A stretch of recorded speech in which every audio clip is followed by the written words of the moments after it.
형제자 여러분 안녕하세요. 오늘은 1월 8일 화요일 죄를 다스리지 못한 비참한 결과라는 제목으로 창세기 4장 1절부터 15절까지를 묵상합니다. 1절 아담이 그의 아내 하와와 동침하며 하와가 임신하여 가인을 낳고 이르되 내가 여호와로 말미암아 득남하였다 하니라. 그가 또 가인의 아우 아벨을 낳았는데 아벨은 양치는 자였고 가인은 농사하는 자였더라. 자, 에덴 동산에서 쫓겨남을 받을 수밖에 없었던 아담과 하와가 이제 새롭게 에덴 동산 밖에서의 삶을 시작합니다. 자, 그러면서 두 사람 사이에 이제 두 아들을 낳게 되는데 큰 아들은 가인이고 둘째는 아벨입니다. 다 하나님께서 그 아들을 낳게 하셨다고 말씀하십니다. 자, 그런데 첫째 아들 가인은 농사하는 농부였고 둘째 아들 아벨은 양치는 자였습니다. 목자로서 일을 했습니다. 자, 3절 세월이 지난 후에 가인은 땅의 소산으로 제물을 삼아 여호와께 드렸고 아벨은 자기도 양의 첫 새끼와 기름으로 드렸더니 여호와께서 아벨의 그의 제물을 받으셨으나 가인과 그의 제물은 받지 아니하신지라. 여기서 받았다, 제물을 받았다는 것은 그 제물을, 그 예배를, 그 제사를 인정했다는 것입니다. 자, 다시 얘기하면 하나님은 가인의 제사 곡식으로 드렸기 때문에 문제가 아니라 정확한 거는 우리가 잘 모르겠지만 하나님의 방법이 아니었다는 것입니다. 그의 중심이 하나님 앞에 드려지지 않았던지 하나님이 원하시는 예배를 드리지 않았기 때문에 하나님께서 가인의 예배를 인정하지 않으신 것입니다. 아벨은 자기가 목자이기 때문에 자기 양의 새끼와 기름, 피와 기름으로 드린 것이죠. 동물을 통해서. 자, 근데 하나님이 그 제사의 방법과 그 중심을 인정하셨다는 것이죠. 자, 근데 히브리서의 똑같은 말씀을 보면 그 가인과 아벨에 대한 얘기가 나오는데 믿음으로 아벨이 가인보다 더 나은 제사를 드렸다랍니다. 믿음이라는 것은 하나님의 방법이 내 방법과 틀릴지라도 그것이 가장 최선의 방법인 것을 믿고 드리는 것입니다. 아벨은 하나님께서 말씀하시는, 여기에 성경에는 정확히 나오지 않지만 하나님께서 말씀하시는 방법과 추구 중심으로 예배를 드린 것이고 가인은 하나님의 방법이 아니라 내 방법이 더 나에게 편하고 나한테 맞고 내 스타일이고 내가 원함이라고 생각하고 드렸다는 것입니다. 그래서 하나님께서 가인의 예배를 인정하지 않으셨습니다. 결과 5절 가인과 그의 제물을 받지 않으신지라 가인이 몹시 분하여 안색이 변하니. 자, 가인의 문제는 뭐냐면 하나님께서 가인의 예배를 인정하지 않는다면 그러면 문제는 하나님께 있지 않습니다. 하나님은 기준을 정하시고 그 기준에 맞는 것을 바라보십니다. 그렇다면 그 기준에 맞지 못한 우리의 자세와 우리의 태도와 우리의 방법이 문제잖아요. 그럼 자신을 돌아봐야 되는데 그는 몹시 분하여 안색이 변했다 그랬습니다. 분을 냈다는 것은 자기는 맞고 다른 사람이 틀렸다는 것이죠. 그래서 하나님에 대해서 분노한 것이죠. 왜 하나님이 나를 받지 않는가? 또 동생에 대한 분노가 있는 것이죠. 쟤는 왜 하나님 받아주시는가?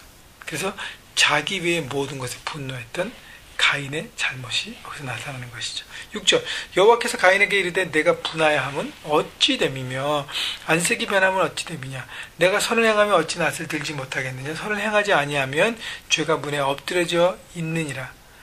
죄가 너를 원하나 너는 죄를 다스릴지라. 하나님께서 가인의 분노함을 보고 하나님께서 경고하십니다. 그러니까 잘 타이른 거야. 지금 내가 분노하는 것은 맞지 않다. 지금 내가 분하는 것은 잘못된, 올바르지 않다. 그것을 네가 자꾸 바꿔야 된다. 네 분노 가운데 악한 영이 그것을 이용해서 경쟁하게 하고 비교하게 하고 그래서 그 비교 대상인 그 사람을 제거하면 나 혼자만 하나님을 받으신다는 잘못된 생각에 빠지게 한다는 것이죠. 그래서 분노함, 내 중심, 내 자아 중심으로 갈 때는 모든 것을 내에 맞추기 때문에 우리는 죄를 범할 수밖에 없습니다. 그래서 하나님께 분노를 다스리라고 권면하시죠. 분노를 다스리는 것이 바로 죄를 다스리는 것이 되는 것입니다. 근데 문제는 가인이 하나님의 말씀을 잘 듣지 않았어요. 여기서 보면 알 수 있습니다. 예배의 방법과 중심도 듣지 않았어요. 자기 마음대로 했습니다. 권면하신 하나님의 말씀도 또 듣지 않았어요. 이것이 바로 가인의 문제였습니다. 말씀을 듣지 않고 하나님의 가이드를 받지 않고 하나님의 뜻과 생각에 귀를 기울이지 않으면 우리는 불순종하고 죄를 범할 수밖에 없는 내 멋대로의 삶을 살 수밖에 없다는 것입니다. 8절 가인이 그의 아우 아벨에게 말하고 그들이 들에 있을 때에 가인이 그의 아우 아벨을 쳐 죽이니라.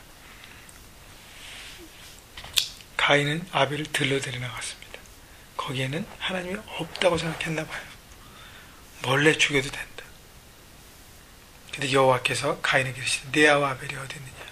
여러분, 우리의 모든 삶의 행동, 모든 언어, 모든 삶, 모든 것들을 하나님은 다 보고 계십니다. 사람은 속일 수 있어요. 여러분, 일하는 사람, 여러분 가족도, 가까운 사람, 모든 사람도 속일 수 있어요. 그러나 하나님 앞에서는 우리가 속일 수 없다는 것. 그래서 우리가 깨달아야 우리가 죄를 범하지 않습니다. 하나님께서 가인에게 기회를 주시는 거예요. 아벨아, 내 아우 아벨이 어디 있느냐. 회개의 기회, 돌이킬 기회를 주신 것이죠. 근데 가인이 뭐라 그래요? 그가 이르되 내가 알지 못하나이다. 내가 내 아우를 지키는 자이니까. 뻔뻔하게 대답합니다. 빈정거리게 합니다. 내가 무슨 내 아우를 지키는 사람입니까? 그 자기의 죄악을 숨기려고, 덮어버리려고 하는 잘못된 자세를 갖고 있는 것이죠. 결국 그 가인의 잘못된 자세, 그 마지막까지 죄를 인정하지 않고 고백하지 않은 그 모든 것들이 바로 가인의 가장 큰 문제였다는 것입니다. 10절 이르시되 내가 무엇을 하였느냐. 내 아우의 핏소리가 땅에서부터 내게 호소하느니라. 땅이 그 입을 벌려 내 옷에서부터 내 아우의 피를 받았은즉 내가 땅에서 저주를 받으리니 내가 밭을 갈아도 땅이 다시는 그 효력을 내게 주지 않을 것이요 너는 땅에서 피하며 유리하는 자가 되리라. 자, 우리의 모든 죄악을 다 알고 계신 하나님께서 그 죄에 대한 대가집으로 말씀하십니다. 그래서 땅으로부터 저주를 받고 땅으로부터 굉장히 고통과 아픔을 받는다는 것이죠. 자, 여러분 보십시오. 아담의 죄가 그 아들한테 내려와서 그 죄가 확장되고 더 무시무시해지고 더 중하게 되고 더 무거워집니다. 여러분, 그렇기 때문에 우리가 우리 대해서 죄를 끊어내지 않으면 우리 자녀와 우리 주변 사람들이 이 죄 때문에 확산성으로 더 큰 죄를 짓는 것입니다. 여러분, 그렇기 때문에 죄를 범하지 않고 죄를 멀리하고 하나님 앞에 순종하는 삶을 사는 것이 너무 중요합니다. 죄는 반드시 대가집으로 있습니다. 13절 가인이 여호와께 아뢰되 내 죄의 벌이 지기가 너무 무거우니이다. 주께서 오늘 이 지면에서 나를 쫓아내시온즉 내가 주의 낯을 배웁지 못하리니 내가 땅에서 피하며 유리하는 자가 될지라 물은 나를 만나는 자마다 나를 주겠나이다. 죄의 결과에 대한 두려움 때문에 가인이 호소합니다. 죽음에 대한 두려움. 죄는 반드시 처벌이 오기 때문에 죄에 대한 두려움이 옵니다. 그래서 죄를 우리는 다스려야 돼요. 어떻게 해요? 하나님 앞에 순종하고 그 말씀을 들음으로 다스릴 수 있습니다. 15절 여호와께서 그에게 이르시되 그렇지 아니하다. 가인을 죽이는 자는 벌을 7배나 받으리라 하시고 가인에게 표를 주사 그를 만나는 모든 사람에게서 죽임을 면하게 하시리라. 하나님께서 가인을 지켜주십니다. 은혜를 베푸시고 보호해 주십니다. 우리가 하나님 앞에 그래도 매달리면 호소하면 죄를 용서를 고백하면 하나님 그 죄를 용서는 해 주십니다. 그러나 죄에 대한 대가지 우리 반드시 있다는 것. 그래서 죄는 무서운 거예요. 죄는 확산되고 무거워지고 더 우리가 덮으려 하고 덮으려 할수록 그 죄는 점점 퍼지는 것입니다. 여러분, 죄를 처음부터 끊어내야 합니다.